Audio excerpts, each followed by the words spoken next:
Nick, thanks so much for joining us. I wanted to start by asking you about the overarching philosophy of China's intelligence services.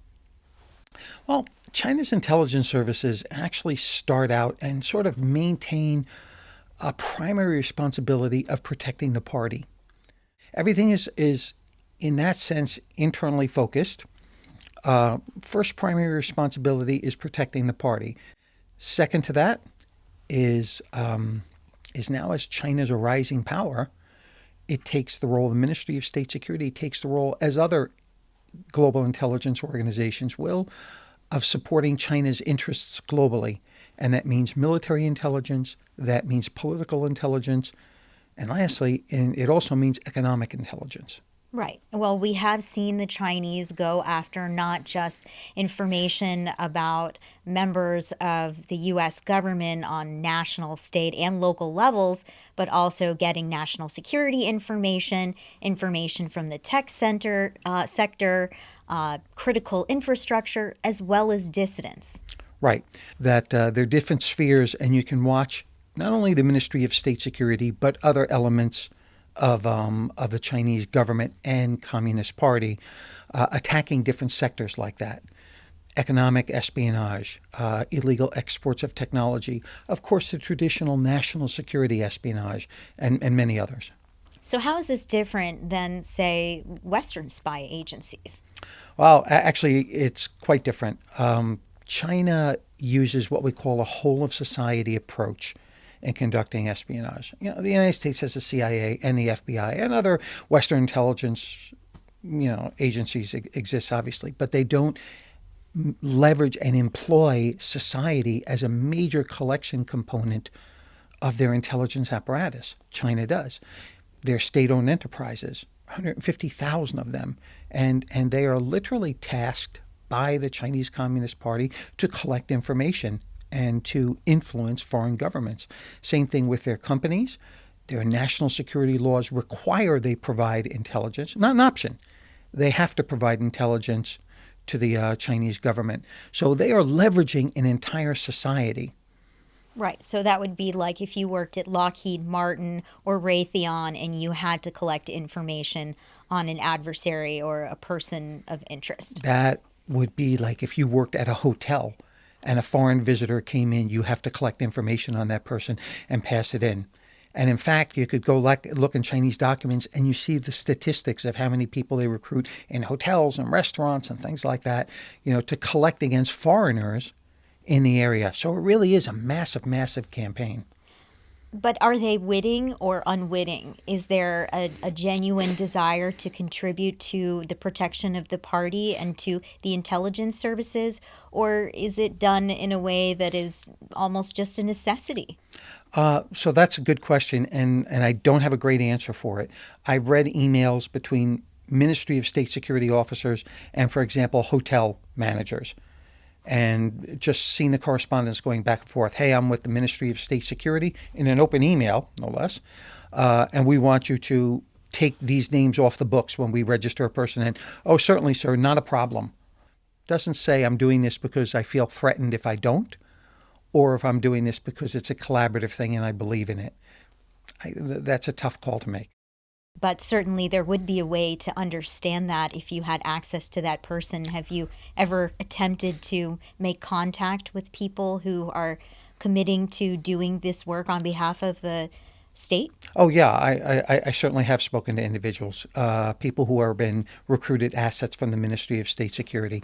And what you find out, there are a lot of subtleties in Chinese culture. It's a Confucian-based humanistic society. So as a person told me and characterized it, I think, very well, said, they say they really want your help and support, and you should, because there might be trouble, it might be difficult otherwise. In Chinese, that's a very explicit threat. So you're speaking subtleties, and as is the case in that language. But a lot of them also believe in it. China's had a very, very dominating and pervasive national security patriotic campaign, throughout the schooling systems. I mean, I have videos of kids who are 6 years old learning how to dive on grenades or shoot weapons in camouflage. That is pervasive through the Chinese educational system. So they're growing up a bit differently with a very, very strong emphasis on national security. And there's also quite a famous book, Sun Tzu's Art of War. How does that influence China's national security strategy? Actually, Sun Tzu, The Art of War, is just a cornerstone of China's global strategy. And, there are even working groups that meet at the highest ranks of the Chinese Communist Party and the People's Liberation Army, the senior generals, to discuss the strategies based on what they call the Warring States period, the real time when Sun Tzu's strategy came into play in China. And they don't want to fight the United States, ever. And they say that we don't have to fight if we can control. And that's their objective. And how do they control? Well, everything from manipulating media to manipulating and buying off politicians to industries, covert influence activities, drug warfare. All these are elements of China's unrestricted warfare program, and they're all part of Sun Tzu. The person who wins without fighting is the acme of skill, as Sun Tzu said. And that's what they're doing. So, how has Xi Jinping taken this book and taken the philosophy, taken the ambition into the intelligence services? Have there been significant changes in the years that he has led the country? Sure. Xi Jinping has, well, first off, the intelligence services have become far more aggressive since Xi Jinping's been in power. He has certainly employed the United Front Work Department in a far greater capacity than ever previously. They don't draw the type of distinctions that we do between intelligence and covert influence. So and a case in point, they ran collection campaigns, and they have United Front Worker, organizations not only in place in society, but out of the embassy, literally running collection activities. The intel services are operating on multiple fronts, right? So we have a cyber component, which is a huge collection component. Interestingly, in 2015, she moved the cyber responsibilities out of the People's Liberation Army, out of the cyber espionage, the cyber collection, and it was due to corruption largely. They were collecting even against Chinese companies and passing it off to other Chinese companies. So he said, okay, enough, and moved the cyber component out of the People's Liberation Army and gave it to the Ministry of State Security, which in turn turned around and contracted that out to Chinese security companies. But that collection campaign has been, exceeds that of every other country put together. So we have the human activities, the actual collection activities. You have SIGINT activities now out of Cuba, in places that they have the Belt and Road Initiative, and they have build digital infrastructure for countries globally.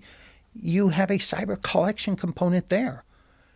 And then you have cyber activities as well. So it's really the apparatuses of the intelligence services are absolutely vast in compared to any other country. In the United States, certainly there are still turf wars and areas of competing interest amongst the intelligence agencies, but they also cooperate. Is it like that in China? Yeah, that's another thing that Xi Jinping has brought in. Cooperation between intelligence services. It used to be the Ministry of State Security and the Ministry of Public Security, the National Police, were always at odds with each other. But in the past decade, now they have joint facilities, joint locations, and Xi Jinping has really pushed together cooperation under the leadership of the Chinese Communist Party, even down to provincial levels. They're always going to have some bureaucratic differences and personality differences. That's sort of a key thing with them. But the levels of cooperation are 100% better than they ever were. You had mentioned Cuba, and you'd also mentioned the Belt and Road Initiative, which has also been a mechanism for spying. Where has China placed most of its resources when it comes to intelligence? Okay, so I'll say that there are two primary targets that leap out, and in fact, my data shows this of almost 900 cases, and adversary number one or target number one is the United States. No surprise. Yeah, clearly. And that's from a national security perspective as well as an economic espionage. Number two is Taiwan. If you want to talk about the national security collection, half the cases that I hold on national security related espionage deal with Taiwan. Absolutely pervasive target set for the PRC.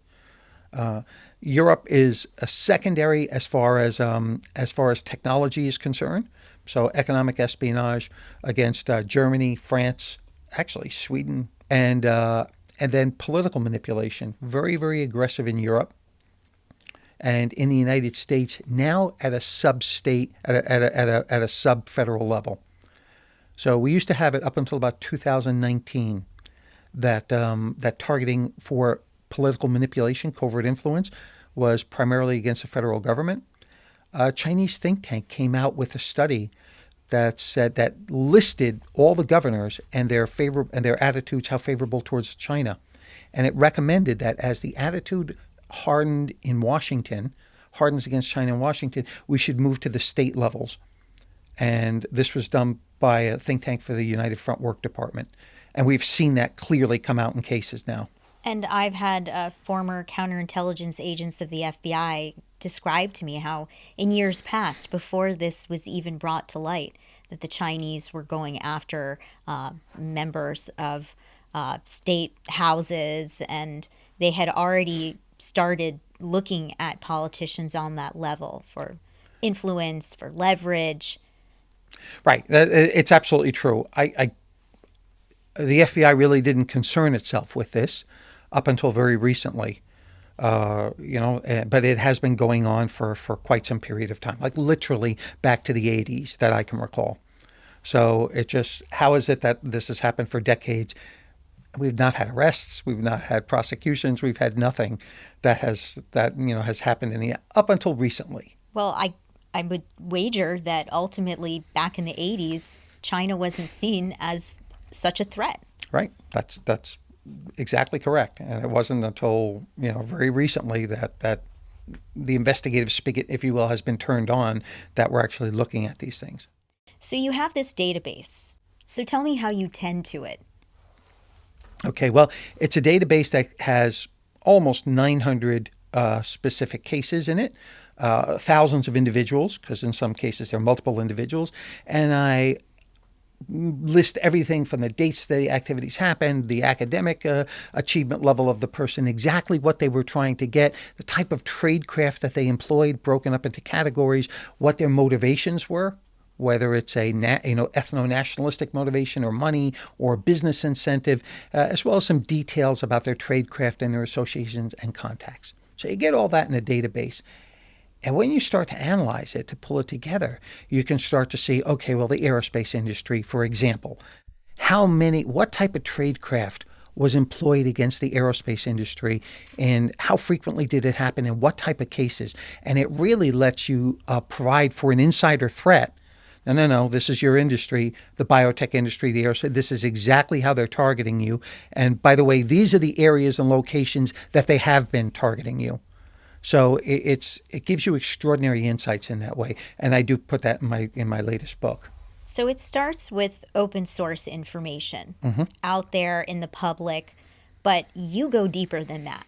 I do, because I've been following this for my entire life. Of course, I get a lot of people, companies that come to me, and governments that come to me and say, Nick, here's what happened, the way we saw it internally, and provide a lot of extra details. I have dozens of documents and such that are given to me that provide some real insight as to the cases. So the understanding of the tradecraft is really unique, and it allows me to bring that out so that, hopefully helping all those companies and governments that need to understand the threat that's levied against them. Is there any other database like this that you know of? No. In fact, I've gotten a lot of offers to purchase or have access or something like that. And I'm actually looking at how I might provide access to scholars and select, groups that would need it. So let's talk about some of these cases. Tell me about a case that you thought was important that didn't seem to get too much attention. A case I thought was important. So a recent one with Mike Sun. Mike Sun is on the West Coast in California. This happened this year in 2025. And he is arrested and still, indicted, arrested now. Trial hasn't gone to trial yet for supporting a candidate, Eileen Wang, into being a council member. And he worked with an individual by the name of Chen Jie, who had already been arrested for attempting to attack Falun Gong. Falun Gong is a spiritual movement that China wiped out because they felt it to be a threat to the Chinese Communist Party. So we get this guy who concocts, who believes he has a recruited asset in the IRS to question Falun Gong's status in the U.S., to try and remove it as a nonprofit as a U.S., and they concoct a whole story on it. The only problem is that that IRS person they thought was working for the FBI. So they go through a whole thing, bring in money from China, have great cover stories. Let's get rid of Falun Gong. That's the idea, to get rid of it as a nonprofit inside the United States. Well, it's an FBI sting. This guy gets arrested. But when they look at the investigation, they find this goes back to another activity in Arcadia, California. And this guy, Mike Sun, who has been supporting Eileen Wong for candidacy in the city of Arcadia. And he's working with Chen to develop, her thing. He's going back to China for money for the United Front Work Department and saying, hey, we have a perfect candidate here. She's popular. We'll get her into office. And then we can expand China's interests, here and then globally. This is also a long-term strategy that they work. So the intention is to get this person into office so that they can, use it as a long-term strategy to grow political power in California. And I'm wondering, did the candidate know who she was dealing with? So great question. Well, I looked up the candidate's background. Turns out they both have the same home address. What a coincidence. What a coincidence. They have been in multiple businesses together, including one that they started for this money that came in, and a nonprofit for Chinese citizens. And in a court case levied against those two individuals years earlier, or a year earlier, the candidate had said, that we were engaged, identified themselves as an engaged couple. So I'm going to say that she knew what was going on. Engaged as in to be married? Yes, engaged as in to be married. Wow. So this is beyond influence now. This is actually, essentially, allegedly planting a person. Right. That's exactly it. And it shows that strategy, even going down to lower levels, and it shows that strategy of building over a long period of time. Hey, popular candidate, give us $80,000. We can go to support this person and expand her strength and her power in California. So let's talk about tradecraft now and what you've seen in following these cases. And let's start with the bad tradecraft. This is something that I always found particularly amusing, to learn about the bad tradecraft, and then we can go to the good. Okay. Bad tradecraft. There's a case, Su Jianfeng. Okay. He tries to buy radiation-hardened chips. He's from England, Liverpool, tries to buy radiation-hardened chips from a factory in the United States, in Arizona, that produces it. So he calls in and tries to buy it, and they ask, well, what do you want this for? I want this for cars, for automobile applications. So these are radiation-hardened chips. They're like $2,500 a piece. You can get the same thing, not radiation-hardened, for $60. And, no, these are the ones I want. These are absolutely the ones I want. And they, Cohab finds this incredulous, right? No, why would you pay this? Radiation-hardened chips are only used when you're in a radiation environment, which is exoatmospheric, outside the atmosphere. So you're talking ballistic missiles or spacecraft. That's it. Those are the applications for that. And they said, well, where are these chips going? And he said, China. And they said, tell you what, the chips aren't allowed to go to China. So, okay. So the company itself denies him that. Undaunted, he actually goes to a distributor in Colorado and calls them up with the same story. But now it's changed to, no, they're coming to the UK. The company contacts Homeland Security. Homeland Security gets involved, and they say, yeah, talk to our representative, which is a Homeland Security agent. And he wants to buy hundreds of chips, which he gives them the money for, moves it through front companies, sets up a fake website. The actual address of the fictitious company, Meditech, he has, goes back to his restaurant in Liverpool. Naturally. Crazy. And then literally comes over to pay actually they arrange a meet in Bangkok with this DHS agent. He meets with a Ministry of State Security representative. In Bangkok, they meet, they discuss the deal, that type of thing. He goes back to the U.S. and goes to hand carry back hundreds and hundreds of chips, as a first shipment. And of course, they arrest him immediately, when he comes. But and you think about that. Who calls a company and doesn't know what the applications are of this a radiation hardened chip? Oh, I want to use it in cars. That's hilarious. It's just ridiculous. I have seen other cases like that, other similar cases. All right. If you want to give me one more bad tradecraft story, because I'm a sucker for bad tradecraft. So Kevin Mallory, and this is a case of Kevin Mallory, former CIA case officer, former DIA case officer, former friend of mine in diplomatic security service, where we were together for 5 months. We were the only two Chinese speakers in the class, so we got to know each other pretty well. And Kevin went bad and, being in great debt. And there's he was recruited over LinkedIn, made multiple trips to China, made a few trips to Shanghai and China, allegedly for a think tank, came back with cash, which is always a dangerous thing. But then Kevin went to a FedEx location to copy classified documents, right? Kevin didn't even copy the documents himself. He gave it to the clerk to copy. What did you not learn from espionage training classes? What? You gave it to the clerk? I mean, could that not be an SNL skit? Yeah, it absolutely could. It's on video. And then talk about bad tradecraft on the Chinese part. They gave him a cell phone, which he was supposed to send pictures of the classified documents. And then that app was supposed to destroy all evidence. And the app malfunctioned. And that's how the FBI found multiple classified documents on Kevin's phone, because the app didn't work. So bad tradecraft on his part, bad tradecraft on the part of the Ministry of State Security.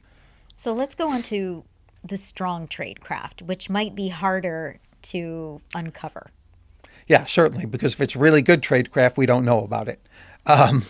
But there are some cases that sort of stand out, Dixon Yo being one. Dixon Yo was recruited. He was a PhD student in Singapore. And he was actually spotted and assessed and recruited by his professor, who ultimately the Singaporean government kicked out.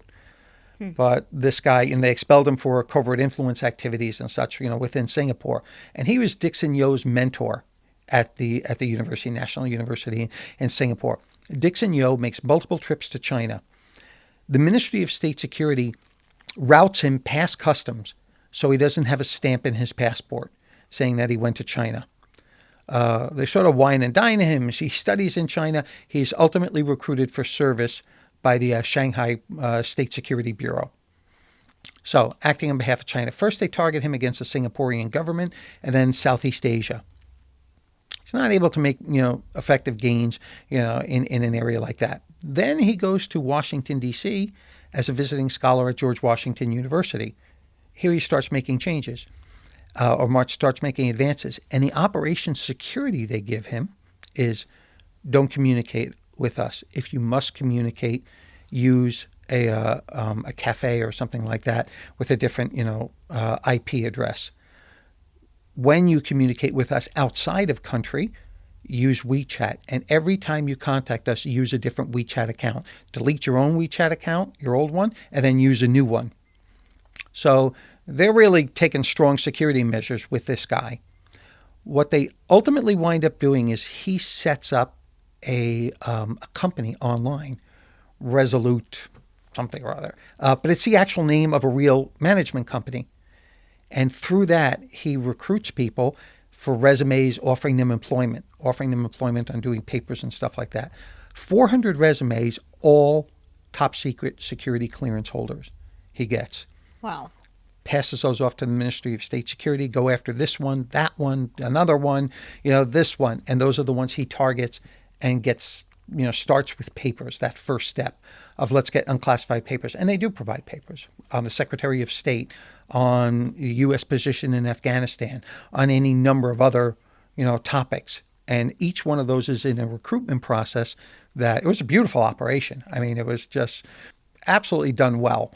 So great tradecraft all around. Curious to know, how did he ultimately get caught?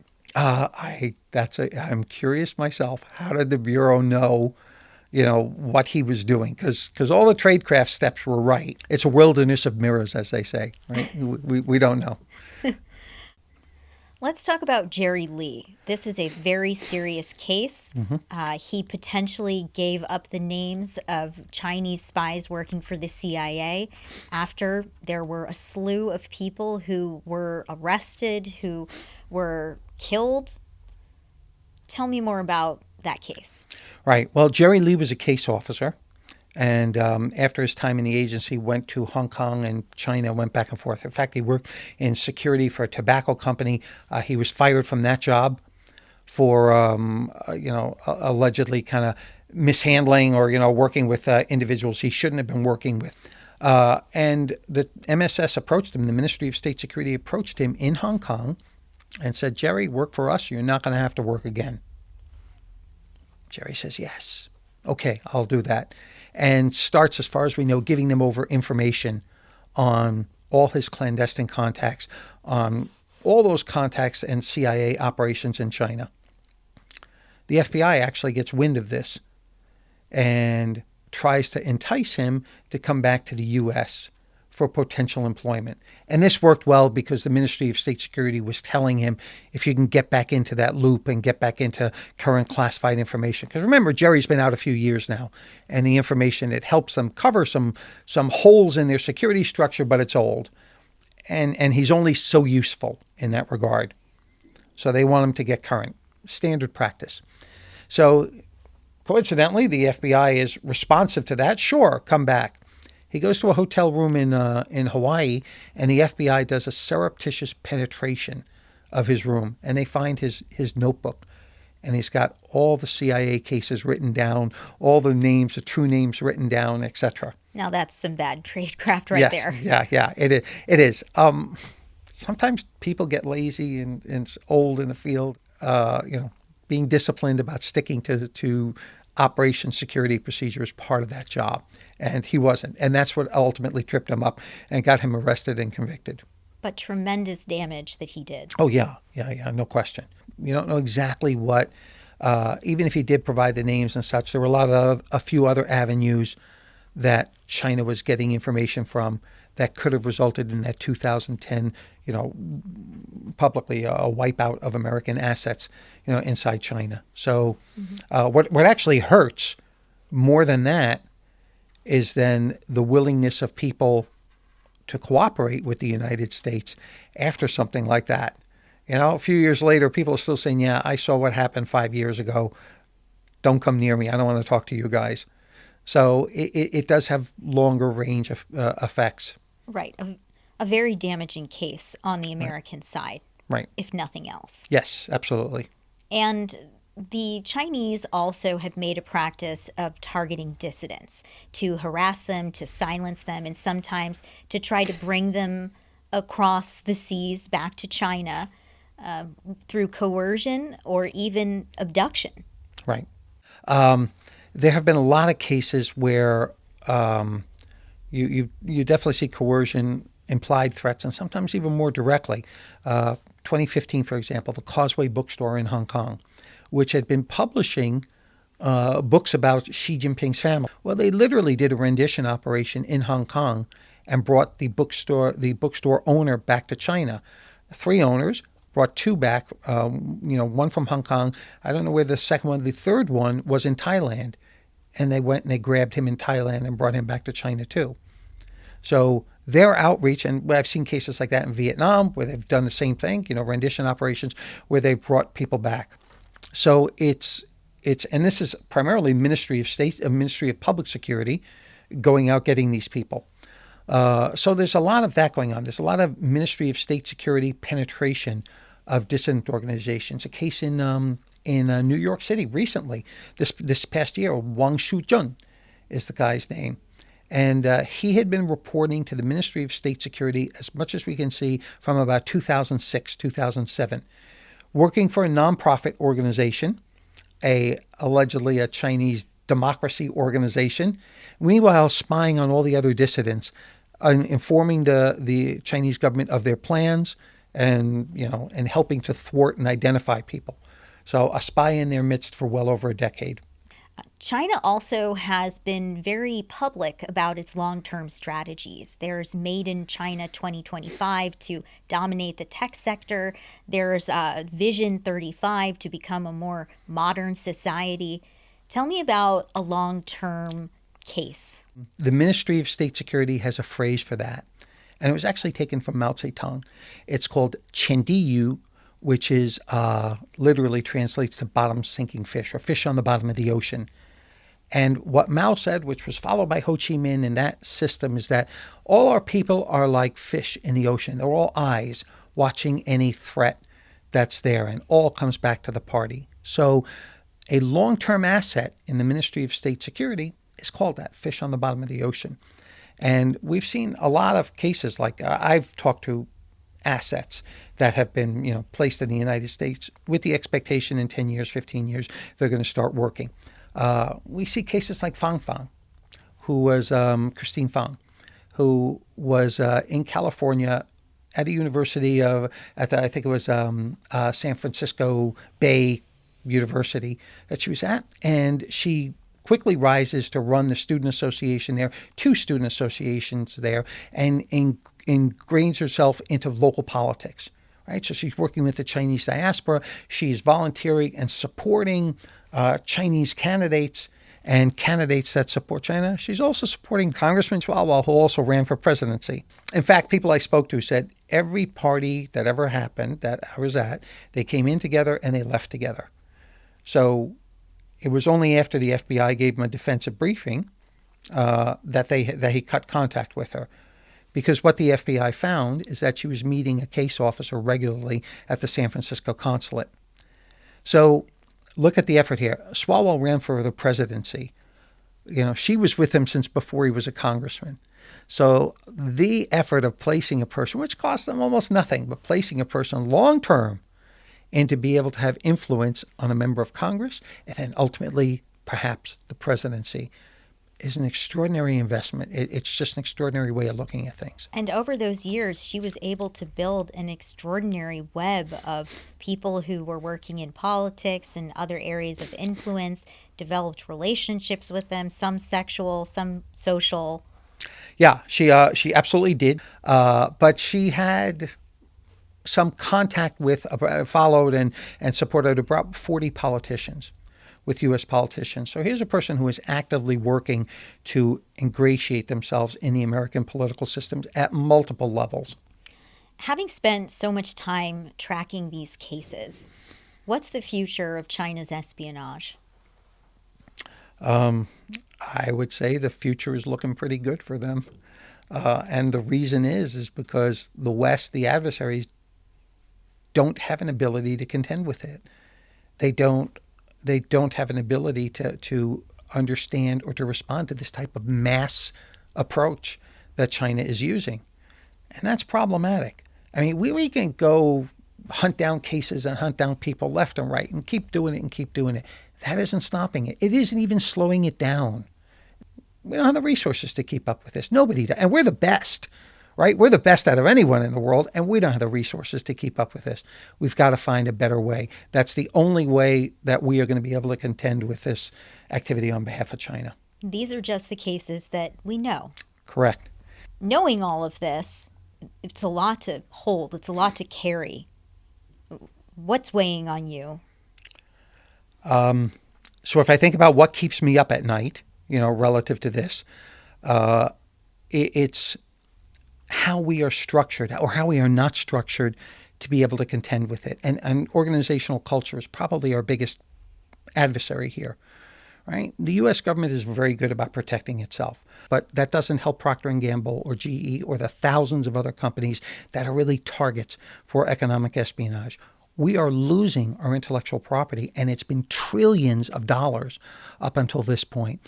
And we are, the FBI has gotten better about working with industry and trying to contend with this, but we're a long way off from really being able to contend with it. We're just not structured for it. The companies don't want to put out a nickel more than they have to protect themselves. The government is very limited into how it's structured to support those companies. So we have a very, very long way to go. Thank you so much, Nick. A fascinating conversation. Thank you very much for having me.